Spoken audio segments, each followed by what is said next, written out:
تو اس کو ان مرحلوں سے گزرنا ہوتا ہے. توبہ کرتا ہے تو تائبین میں سے آ جاتا ہے. گناہ جب زیادہ ہوئے تو رب کی بارگاہ میں وہ تائب ہوتا ہے اور توبہ کرتا ہے کہ یا اللہ میرے گناہ ہیں، اس گناہ سرزد ہو گئے. اور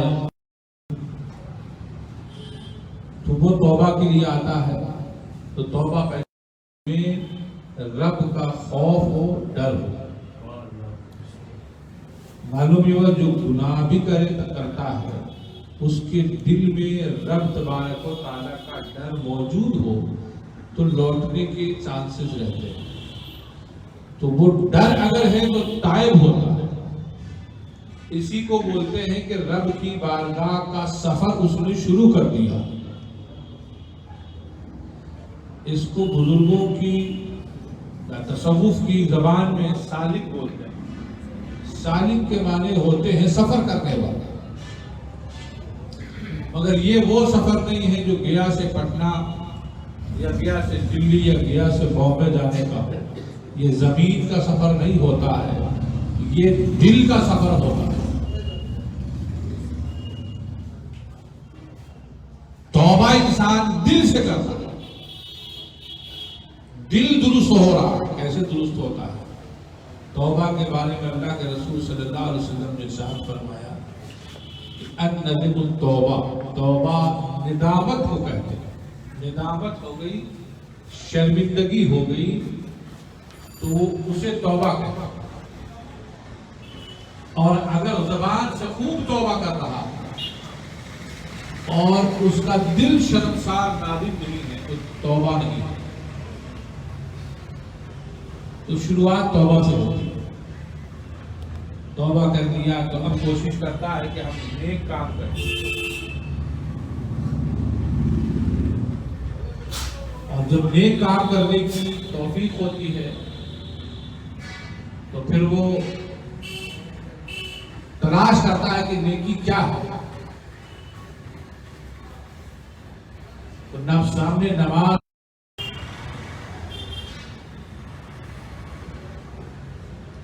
جب اس کو جتنا معلوم ہے کر چکا ہوتا ہے اور پھر کچھ کرنا ہوتا ہے تو علماء کے پاس جاتا ہے، صوفیاء کرام کے پاس جاتا ہے. وہ اللہ نے اسی لیے ارشاد فرمایا کہ یا ایھا الذین آمنوا اتقوا اللہ. اے ایمان والو تم تقوی اختیار کرو. تقوی کہتے ہی ہے نیک عمل. اللہ کے ڈر سے نیکی کرنا، برائی چھوڑ دینا. تو تقوی اختیار کرو. یہ اللہ تبارک و تعالیٰ ارشاد فرماتا ہے وابتغوا الیہ الوسیلہ. اور پھر رب کی بارگاہ میں وسیلہ تلاش کرو. وجاہدوا فی سبیلہ. اور جب وسیلہ تلاش کر لو اور کسی پیر کا دامن تھام لو پھر ریاضت کرو، مجاہدہ کرو. جاہدوا فی سبیلہ اور رب کی بارگاہ میں مجاہدے کرو. لعلکم تفلحون. امید ہے کہ تم فلاح پا جاؤ. تو کوئی بھی راستہ تنہا نہیں چلا جاتا ہے. عام سفر کے بارے میں بھی اللہ نے فرمایا، اللہ کے رسول صلی اللہ علیہ وسلم ارشاد فرماتے ہیں کہ اگر مجھے تمہارے اوپر یہ بات شاخ نہ گزرتی تو یہ تمہارے اوپر شاخ گزرے گا تو میں تمہارے لیے سفر اکیلے کرنا منع کر دیتا. ساتھ میں کسی کو لے کے چلو، تنہا سفر نہ کرو. تو جب دنیا کا سفر تنہا کرنے کو منع کیا گیا تو یہ سفر بھی تنہا نہیں ہوتا. کوئی رہنما راہبر ہونا ضروری ہے. وسیلہ اسی کو کرتے. جیسے علم دین کے لیے استاد کی ضرورت ہے اور پھر اس استاد کو بھی استاد کی ضرورت ہے. انہوں نے اپنے استاد سے سیکھا ہے تو سب کو اس کی ضرورت رہتی ہے اور پھر وہ علم سیکھتا ہر فیلڈ میں اور ہر شعبے میں اس کا استاد ہوتا ہے. تو اس لائن میں بھی ولایت کی لائن میں بھی کوئی نہ کوئی اس کا استاد ہوتا ہے, اس سے ولی کہتے ہیں. اب بہت سارے معاملات ہیں اور اس کو اس کے پیر بتاتے چلتے یہ صحیح ہے یہ غلط ہے. اب استاد جو ہوتے ہیں وہ الگ الگ ہوتے ہیں, کسی کی لیاقت کچھ ہوتی ہے, کسی کی لیاقت کچھ ہوتی ہے. غوث پاک نے بھی پیر کا دامن تھاما, لیکن ان کو جو سلوک طے کرایا, یہ جو سلوک طے ہوا ہے اللہ کی راہ میں چلے ہیں, یہ کس نے چلایا؟ بہت ساری چیزیں لوگ بحث کرتے ہیں اور اس پہ باتیں کرتے ہیں, لیکن بزرگان دین بحث نہیں کرتے, اس چیز سے فائدہ اٹھاتے ہیں. غوث پاک اتنے سالوں صحرا اور بیابان میں رہے, کوئی ان سے پوچھے کہ غوث پاک آپ تو مرید کی دستگیری فرماتے ہیں اور اس کی راہبری کرتے ہیں, آپ کی رہبری کس نے کیا اور آپ کی دستگیری کس نے کیا؟ تو غوث پاک کی بارگاہ سے اور آپ کی حیات طیبہ پڑھنے والے کو معلوم ہوگا, اور اس بارگاہ سے یہی جواب آئے گا کہ میری دستگیری کسی نے اگر کی ہے, یعنی ان صحراؤں میں, بیابان میں اور تنہائی میں غوث پاک تنہا نہیں تھے, بظاہر تو تنہا تھے, لیکن تعلیم و تربیت, اور یہ بھی بات میں عرض کر رہا ہوں کہ کسی کو اگر ایک ذکر مل جائے تو ایک ذکر کر رہا ہے تو کر رہا ہے, دوسرا ذکر کون بتائے, دوسرا معلوم ہو گیا تو تیسرا کون بتائے. اب کوئی LKG میں پڑھ رہا ہے, اپر کلاس میں گیا, پھر کلاس 1 میں, پھر 2 میں, 3 میں, پھر اس نے بورڈ کیا, پھر اس نے جو ہے انٹرمیڈیٹ کیا, تو یہ ایک ہی کتاب چلے گی. اگر سلیبس چیک ہو رہا ہے اور سخت ہو رہا ہے تو یہ بتائے گا کون؟ بچوں کی کتابیں بھی بازار سے سب کچھ آ گیا, پڑھانے والا بھی بدل رہا ہے, بورڈ بھی بدل رہے ہیں. تو غوث پاک اتنے سالوں آپ نے عبادت کی چیک کر کے ایک ہی سلیبس چلتا رہا, یا آپ ایک ہی ذکر کرتے رہے, یا ایک ہی مراقبہ کرتے رہے, ایک ہی شغل کرتے رہے. کیا کر رہے ہیں کہ آپ اتنے سالوں رہے اور آپ نے شروع کیا, ابتدا کی آپ نے, اور پھر آپ نے انتہا بھی کی, کہ آپ ممبر پہ بیٹھے اور آپ نے فرمایا کہ قدمی حاضی علی رقبت کل ولی اللہ, کہ میرا یہ پیر سارے ولیوں کے گردن پہ پہنچ گیا. تو کوئی شروع کا آدمی ایسا نہیں ہو سکتا, کوئی اختتام والا اور انتہا پہ پہنچنے والا بول سکتا ہے, اور وہ غوث پاک ہے. تو بولا تو یہ انتہا تک پہنچے تو کس نے پہنچایا اور کیسے پہنچے؟ ایک ہی سلیبس ہے. یہ تو ایسی بات تو نہیں, کوئی ترسماتی مسئلہ تو نہیں ہے. یہ جو دنیا کا مسئلہ ہے وہ بشر ہے, عالم بشریت کے مسئلے جو ہیں وہ تو طے کیے جاتے ہیں جو معلوم ہے سب کو. میں ایک بات عرض کر رہا ہوں کہ یہ یاد رکھیے کہ غوث پاک رضی اللہ تعالیٰ عنہ کی تربیت اور تعلیم اور دستگیری ان صحراؤں اور بیابانوں میں جس نے کی ہے وہ نبی پاک صلی اللہ علیہ وسلم کی ذات ہے. اور میں یہ بات ہمیشہ کہتا ہوں کہ اگر سارے نبی اور ولی بالفعل, سارے ولی جتنے بھی ولی ہیں اگر نہ بھی رہے, مجھے اللہ کا نظام وہ رہتے ہیں, تو ساری امت کی دستگیری کرنے کے لیے اکیلے نبی کل بھی کافی تھے اور آج بھی کافی. لیکن سب کو اللہ تبارک و تعالیٰ یہ انتظام تو اللہ کا انتظام ہے کہ سب کے ذمے کچھ ذمہ داریاں ہوتی ہیں. غوث پاک کی تربیت سرکار دو جہاں صلی اللہ علیہ وسلم نے فرمائی. اس سے کتنے مسئلے حل ہوئے. لوگ ابھی یہاں ان چیزوں پہ لڑ رہے ہیں کہ نبی زندہ ہے کہ نہیں زندہ. چلیے زندہ ہے تو کیا ہوگا؟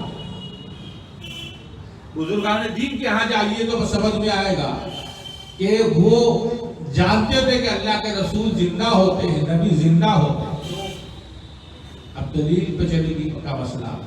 تو اللہ کے رسول نے صاف طور پہ کہہ دیا کہ حرم اللہ والارض ان تاکل اجساد الانبیاء، کہ اللہ نے زمین پہ حرام قرار دے دیا کہ وہ نبیوں کے جسم کو کھائے. فنبی اللہ حی، اللہ کے نبی زندہ ہوتے ہیں، رزق لیے جاتے ہیں. تو اللہ کے نبی زندہ ہوتے ہیں. نبی اللہ حی یہ جو لفظ ہے صریح لفظ ہے، اس میں کوئی پوشیدگی نہیں ہے، اشارہ نہیں ہے، ابہام نہیں ہے. جب واضح لفظ ہے تو اس میں سمجھنے کیا، اس میں کیا اختلاف ہے؟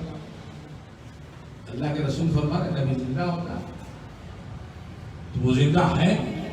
اب اس میں ہم لوگوں سے لوگ پوچھتے ہیں کہ کیسے زندہ ہے؟ کیا تو پوچھو اللہ کے نبی سے.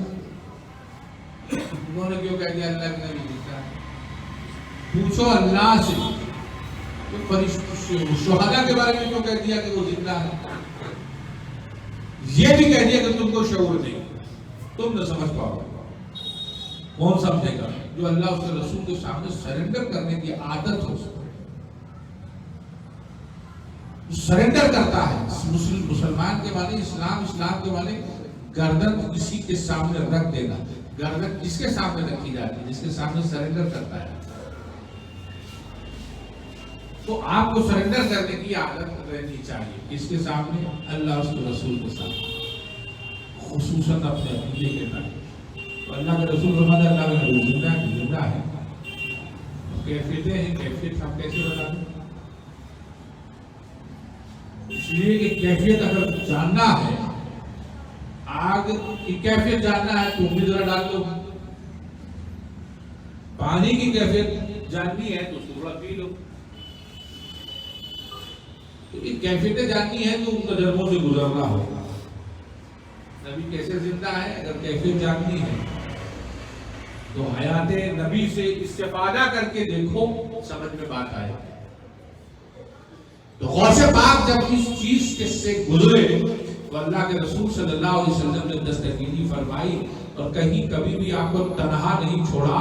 کہ کبھی شیطان نے ورغلانے کی بھی کوشش کی ہے تو غوث پاک رضی اللہ تعالیٰ عنہ کی حفاظت ہوتی رہی اور ان کی عقیدے کی حفاظت ہوتی رہی. آپ عبادت کرتے کرتے اس قدر کھانے سے بے نیاز ہو گئے کہ بدن میں کمزوری دہل آ گئی. آپ لیٹے ہوئے دیکھ رہے ہیں کہ رات کی تاریکی ہے، زمین سے آسمان دیکھ رہے ہیں اور زمین اور آسمان کے بیچ میں ایک بیگ سے نور کا ایک جھماکہ ہوتا ہے اور پھر نور بیچ میں چھا جاتا ہے. ایک دم سے نیا تجربہ ہو رہا ہے.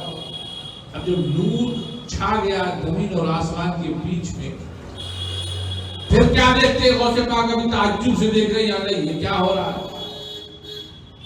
تو وہ انہی سب چیزوں کو دیکھنا ہوتا ہے. وہ دیکھتے رہتے. دیکھا انہوں نے تو دیکھا کہ اس روشنی سے ایک شخص جو ہے تو تخت پہ بیٹھا ہے اور آواز آ رہی ہے کہ اے عبد القادر میں تمہارا رب ہوں، میں تم سے خوش ہو گیا. شیخ عبد القادر جیلانی غوث اعظم لیٹے ہوئے ہیں، بدن پر بہت زیادہ قوت بھی نہیں ہے، لیکن آپ سن رہے ہیں یہ کیا آواز آ رہی ہے؟ کیسی آواز آ رہی؟ میں تمہارا رب ہوں، میں تم سے خوش ہو گیا. تو ظاہر سی بات ہے کہ خوشی محسوس ہوئی ہوگی کہ خوش ہو گیا. اور پھر آواز آتی کہ جاؤ، تم سے تمام تکلیفات شرعیہ اٹھا لی. مطلب کیا ہوتا ہے تکلیفات شرعیہ؟ یعنی جو چیزیں لازم ہیں وہ لازم ختم کر دی گئی، جو حرام ہے وہ تم سے حرام اٹھا لیا. اب تم شراب پیو چاہے جو بھی گناہ کرتے رہو، کوئی دقت نہیں. یا پھر یوں کہہ لیجئے کہ اگر نماز نہ بھی پڑھو تو تم کو گناہ نہیں ہوگا، روزہ نہ رکھو تو گناہ نہیں ہوگا۔ تکلیفات شریعہ اٹھانے کا مطلب یہ ہے۔ تو غوث پاک نے سنا، ذہن چل رہا تھا، اللہ تبارک و تعالیٰ کی توفیق شامل حال تھی، رسول کائنات صلی اللہ علیہ وسلم کا فیض تھا، ذہن میں بات آئی جب اللہ کے نبی اور اللہ کے رسول سے ہی تکلیفات شریعہ نہیں اٹھائی گئی تو عبد القادر کہا ذرا ہم اس کو آزما بھی لیں۔ یہ بڑی پیاری بات ہے کہ شیطان کو بہت طاقت دی گئی، لیکن علماء مصطفیٰ کو ایک طاقت دے دی گئی، وہ کون سی ہے؟ لا حول ولا قوت الا باللہ العلی العظیم۔ غوث پاک نے پڑھا لا حول ولا قوت الا باللہ العلی العظیم۔ یہ جب پڑھنا تھا کہ وہ سارا تام جھام اور وہ لائٹنگ اور وہ نور اور یہ ساری چیزیں یک لخت بجھ گئی اور وہ پھر تاریکی چھا گئی اور وہ چیخ مارتا ہوا بھاگا۔ غوث پاک نے فرمایا کہ یہ تو کچھ نہیں تھا، یہ تو شیطان تھا۔ تو معلوم یہ ہوا کہ اس راہ میں بہت سارے شیاطین بھی دخل دینے کی کوشش کرتے ہیں۔ یہ ساری چیزیں رب کی توفیق اور نبی پاک صلی اللہ علیہ وسلم کے فیضان سے رستہ طے ہوتا رہا، اور اللہ تبارک و تعالیٰ نے غوث پاک کو وہ مرتبہ عطا فرما دیا کہ جب حکم ہوتا ہے جاؤ عبد القادر میں نے تمہیں معاف کر دیا، تمہارے گناہوں کو معاف فرما دیا، تو غوث پاک فرماتے ہیں کہ یا اللہ میرے وہ جو مجھ سے بیعت ہو، جو میرے سلسلے میں داخل ہو، تو اللہ فرماتا ہے جاؤ میں نے اس کو بھی معاف کر دیا۔ تو یہ وہ لوگ ہیں جو اپنے لیے صرف کرتے ہیں، ایسا نہیں ہے۔ جب اپنے لیے معاملہ طے ہوتا ہے تو پھر اپنے ساتھ چلنے والوں کا بھی دھیان رکھیں۔ وہ ساتھ معلوم ہے ساتھ چلنے والے کون کون لوگ ہیں، ساتھ چل رہے ہیں، تو غوث پاک نے ان کا ہاتھ نہیں چھوڑا، دستگیری وہاں بھی کرتے ہوئے نظر آتے۔ غوث پاک رضی اللہ تعالیٰ عنہ ان صحراؤں میں عبادت کرتے ہیں۔ ایک بات میں آپ سے عرض کر دوں، لوگ یہ کہتے ہیں کہ غوث پاک نے 40 سال عشاء کے وضو سے فجر کی نماز پڑھی، عشاء کے وضو سے فجر کی نماز پڑھی۔ اب اس میں ایک مسئلہ ہے، اس کو یاد رکھیے۔ اس میں علماء وغیرہ سے جب یہ بات پوچھی جاتی ہے، اور میں نے بھی سنا کہ غوث پاک پھر تہجد کیسے پڑھتے تھے، تو جو سونا تھوڑی دیر کے لیے صحیح یا کم سے کم اونگ آ جائے تب آپ تہجد پڑھ سکتے ہیں، اور غوث پاک سوئے ہی نہیں تو تہجد پڑھا، تو یہ بھی ایک سنت ان سے چھوٹ جاتی۔ تو اس میں بہت ساری تعبیریں کی ہیں کہ ان کے سونے سے ان کو بھی وہ مرتبہ حاصل تھا جو حضور صلی اللہ علیہ وسلم کو حاصل تھا، سرکار کے صدقے میں یہ مقام ان کو ملا کہ اگر وہ سو بھی جاتے تو وضو نہیں ٹوٹتا۔ مگر یہ غلط ہے، یہ نبی کا مقام ہے، یہ غوث پاک کا مقام نہیں ہے۔ تعبیر کرتے ہیں لیکن یہ صحیح نہیں ہے۔ تو پھر کیسے وہ تہجد پڑھتے ہیں؟ جو میرے پیروں نے سکھایا ہے وہ میں آپ سے عرض کر رہا ہوں کہ غوث پاک رضی اللہ تعالیٰ عنہ کا جب سونے کا مسئلہ ہے، تہجد کا مسئلہ ہے، دونوں چیز، تو جب کوئی شخص ذکر کرتا ہے تو جاگا رہتا ہے، جب کوئی شخص شغل کرتا ہے تو بھی جاگا رہتا ہے، لیکن جب کوئی شخص مراقبہ کرتا ہے تو جاگا بھی رہتا ہے اور سویا بھی رہتا ہے۔ اب لوگ ان چیزوں کے عادی نہیں اور اس کا شوق نہیں ہے مراقبہ وغیرہ کا، تو وہ جاگا بھی رہتا ہے اور سویا بھی رہتا ہے۔ تو ایک کیفیت ہوتی ہے، انسان اپنے آپ کو رب کے قدرت پہ چھوڑ دیتا ہے۔ سب جو بڑے لوگ ہوتے ہیں اس میں ان کا کنٹرول رہتا ہے، ان کا کنٹرول رہتا ہے۔ میں بل یقظہ، جاگنا اور سونے کے بیچ کی کیفیت رہتی ہے مراقبے میں۔ تو جو مراقبے میں چلا گیا اب وہ تہجد کی نماز پڑھ سکتا ہے۔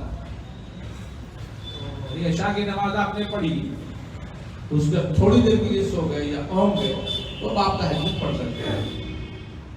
تو غوث پاک مراقبہ فرما، لیکن یہ چونکہ شب بیداری کے مسائل جو کر رہا ہے اس کو معلوم ہوتا ہے کہ یہ کیسے ہوتا ہے.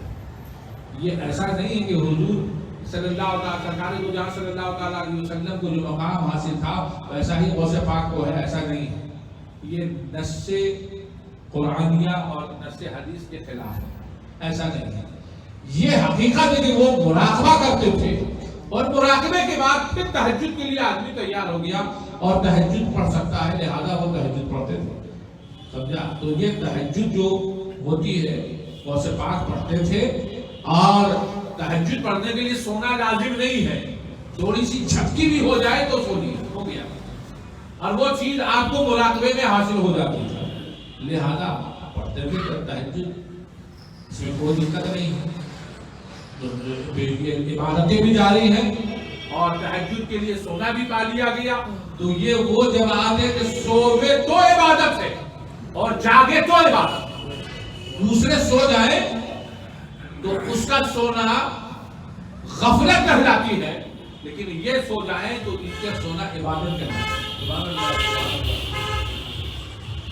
لہذا یہ اللہ تبارک و تعالیٰ نے غوث پاک رضی اللہ تعالیٰ عنہ کو وہ مقام عطا فرما دیا کہ جن کی دستگیری خود سرکار دو جہاں صلی اللہ علیہ وسلم فرمائی، اور انہوں نے دستگیری فرمائی، اور ان کی دستگیری کی وجہ سے غوث پاک کا نام ہی ہو گیا دستگیری، ہاتھ پکڑنے والے اور ہاتھ تھامنے والے، گرتوں کو بچانے والے. اب یہ بتا دیجئے مجھے دستگیری کہاں پائی جاتی ہے؟ مرید ہوتا آدمی تو پیر کے ہاتھ میں ہاتھ دیتا ہے، یہ کہتے ہیں دستگیر، ہاتھ پکڑنے والا. اس پیر نے بھی کسی کا ہاتھ پکڑا ہے، اس کا بھی کوئی دستگیر ہے. تو یہ سلسلہ کہاں تک چلا؟ اللہ کے رسول صلی اللہ علیہ وسلم اور پھر وہ رب تک. تو یہ تو دستگیری کا ہی سلسلہ،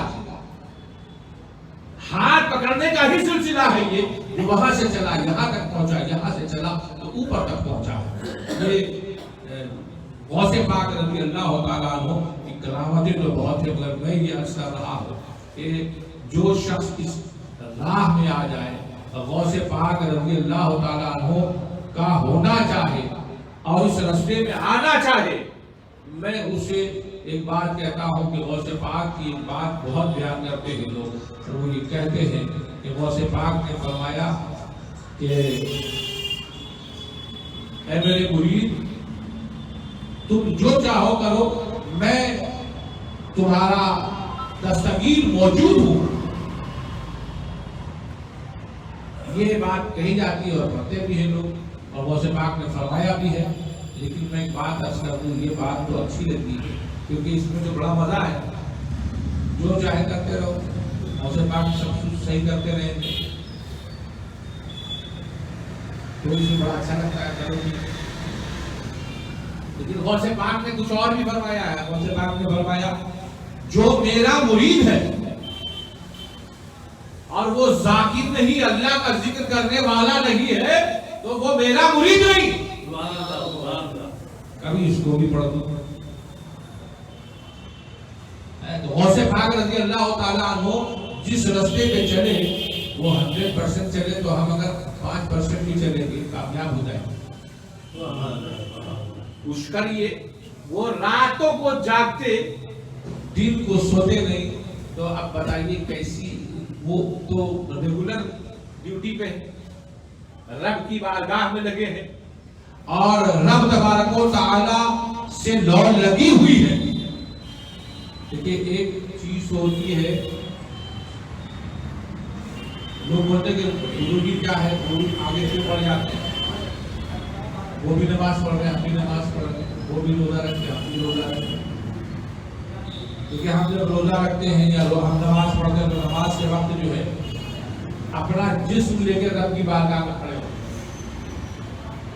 اور زبان سے جو چاہتے ہیں، جو پڑھنے کا حکم ہے وہ پڑھتے ہیں. کسی کو اللہ نے توفیق عطا فرمائی اور سوچا کہ یار جسم کھڑا ہوتا ہے، دل کھڑا نہیں ہوتا، تو دل کو بھی لگاتا ہے.